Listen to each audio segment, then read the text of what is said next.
मध्य प्रदेश में विधानसभा चुनाव के अब कुछ ही महीने बाकी रह गए हैं, लेकिन प्रदेश में चुनावी रंग अभी से चढ़ता हुआ नजर आ रहा है। एक तरफ जहां राजनीतिक पार्टियां और सरकार ओबीसी, दलित और पिछड़े वर्ग पर फोकस कर रही है, तो वहीं अब ब्राह्मण समाज भी शक्ति प्रदर्शन के लिए तैयार है। अब प्रदेश में माई के लाल एक बार फिर से एकजुट हो रहे हैं। दरअसल 4 जून को मध्य प्रदेश के सभी ब्राह्मण संगठन मिलकर एक ही मंच पर विशाल ब्राह्मण महाकुंभ हंकार सम्मेलन करने जा रही है। इस शक्ति प्रदर्शन में ब्राह्मण समाज की 11 सूत्रीय मांगों को सरकार के सामने रखा जाएगा। संयोजक पुष्पेंद्र मिश्र ने बताया है कि ब्राह्मण समाज के सभी संगठन एक मंच पर आकर सभी राजनीतिक दलों को यह संदेश देने की कोशिश कर रहे हैं कि माई के लाल के समर्थन बिना इस प्रदेश में किसी की भी सरकार बनने वाली नहीं है। साल 2018 में भी माई के लाल की नाराजगी के चलते भारतीय जनता पार्टी को सत्ता से बेदखल होना पड़ा था, लेकिन जिस तरह से सभी राजनीतिक दल दलित, आदिवासी, पिछड़ा वर्ग पर फोकस कर रहे हैं, उसे देखते हुए अब ब्राह्मण समाज भी एक मंच पर आकर अपने हक की लड़ाई लड़ने की तैयारी में जुट गया है।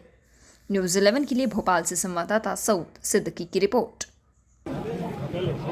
एक बड़ा आयोजन किया जा रहा है, कब है और कितने लोग शामिल होने वाले, कौन-कौन मुख्य अतिथि है, क्या मांग है आपकी? देखिए, ब्राह्मण समाज मध्य प्रदेश द्वारा दिनांक 4 तारीख को जम्बूरी मैदान में एक विशाल ब्राह्मण महाकुंभ का आयोजन किया जा रहा है और इसका नाम दिया गया है ब्राह्मण हुंकार। ब्राह्मण की गर्जना, ब्राह्मण का शंखनाद, ब्राह्मण अपने स्वाभिमान के लिए एकत्रित हो रहा है और यह ब्राह्मण प्रदेश ही नहीं बल्कि पूरे देश और विश्व से भी सारे ब्राह्मण और मातृशक्तियां यहाँ पर आ रहे हैं और अपने स्वाभिमान की बात करने के लिए आ रहे हैं, जिसमें हमारी 11 सूत्री मांगें हैं।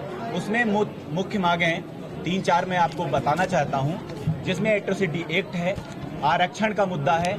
तीसरी चीज यह है कि जो ब्राह्मण आयोग का गठन अभी पूर्व में मुख्यमंत्री जी ने ब्राह्मण बोर्ड का गठन की घोषणा की थी, उसको हम चाहते हैं कि ब्राह्मण आयोग का गठन हो और वो भी संवैधानिक तरीके से हो।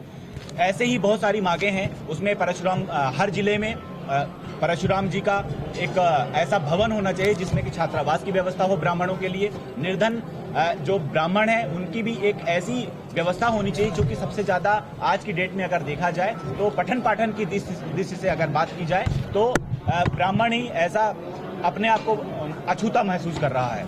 इस कार्यक्रम में हम सबके पूज्य द्वारिका शक्तिपीठ के जगत गुरु शंकराचार्य स्वामी सदानंद सरस्वती जी का सानिध्य हम सबको प्राप्त होगा, उनका आशीर्वाद हम सब ब्राह्मणों को मिलेगा। वह इस कार्यक्रम के हमारे मुख्य अतिथि हैं। आज हम सब लोग सीएम महोदय को भी, मुख्यमंत्री शिवराज सिंह जी को निमंत्रण देने गए थे। उन्होंने हमारा निमंत्रण स्वीकार किया है और उन्होंने कहा है कि हम समय निकालेंगे और आपके दिए हुए जो हमारी मांगे हैं, 11 सूत्री मांगे हैं, हम उस पर अडिग हैं। उसको हम कतई उस पे कोई कंप्रोमाइज नहीं होगा। हमारी 11 सूत्री जो मांग है उसको हम मनवा करके ही मानेंगे और ये कोई लड़ाई नहीं है। ये हम अपनी बात मानने के लिए किससे बात करेंगे? हम राजा से बात करेंगे और राजा आज की डेट में जो सत्ता पे होगा उसी से बात की जाएगी। और इस कार्यक्रम में हमने कोई सत्ता पक्ष नहीं देखा है, कोई विपक्ष नहीं देखा है। हम सिर्फ ब्राह्मण और ब्राह्मण की बात करते हैं। हमारे जितने भी बड़े श्रेष्ठ जन है, चाहे वह माननीय हो, चाहे वह कहीं भी किसी भी धर्म, जाति और संप्रदाय के, हमारे ब्राह्मणों में, हमारे सिर्फ ब्राह्मणों में उन सबको निमंत्रित किया गया है और हम आशावान हैं। और आप सभी माध्यम से, सबके माध्यम से हम निवेदन भी करना चाहते हैं और निमंत्रित भी करना चाहते हैं कि हे भूदेव, हे ब्राह्मण देवता, आप लोग इस कार्यक्रम में बढ़ चढ़ करके आए, मातृशक्तियों के साथ आए, बंधु बांधवों के साथ आए, इष्ट मित्रों के साथ आए और दिनांक 4 तारीख को जम्बूरी मैदान खचाखच भरा होना चाहिए और वहां पर एक जयकारा लगना चाहिए, ब्राह्मण वंश सचेत हो, समय चाहता।